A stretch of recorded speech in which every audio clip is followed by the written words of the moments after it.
विनोद तावडे यांच्यावर आणखी एक मोठी जबाबदारी, पुढल्या वर्षी निवडणुका होणाऱ्या उत्तर प्रदेशचे प्रभारी म्हणून नियुक्ती। कालच सरचिटणीस पदावर झाली आहे तावडेंची नियुक्ती।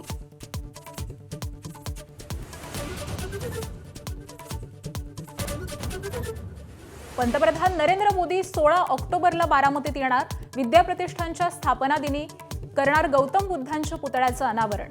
नव्या वास्तूमध्ये अनेक महापुरुषांच्या प्रतिमांचंही करणार अनावरण। सध्या रस्ते दुरुस्ती ही जनतेची खरी मागणी। राज्यावर आधीच 9 लाख कोटींचं कर्ज असताना शक्तीपीठ महामार्ग कशाला करता? खासदार सुप्रिया सुळेंचा सवाल।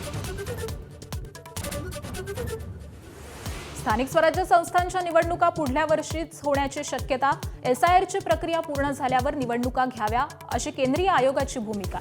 20 जिल्हा परिषदा आणि 291 पंचायत समित्यांच्या निवडणुका प्रलंबित आहेत।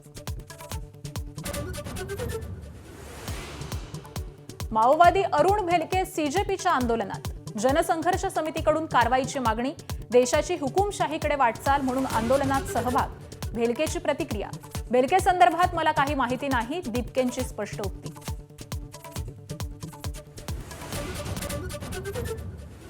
होमिओपॅथी डॉक्टरांचं मुंबईतल्या आझाद मैदानात आंदोलन। महाराष्ट्र मेडिकल काउन्सिलमधील नोंदणी जलद करण्याची मागणी।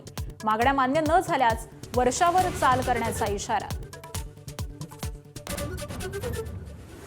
सरकारी कंत्राटदारांचं मुंबईतील आझाद मैदानात आंदोलन। शासकीय विभागांकडील 86,662 कोटींची बिलं प्रलंबित असल्यानं आंदोलनाचा निर्णय। टप्प्याटप्प्यानं पैसे देत आहोत, अर्थ राज्यमंत्री आशिष जयस्वाल यांची माहिती।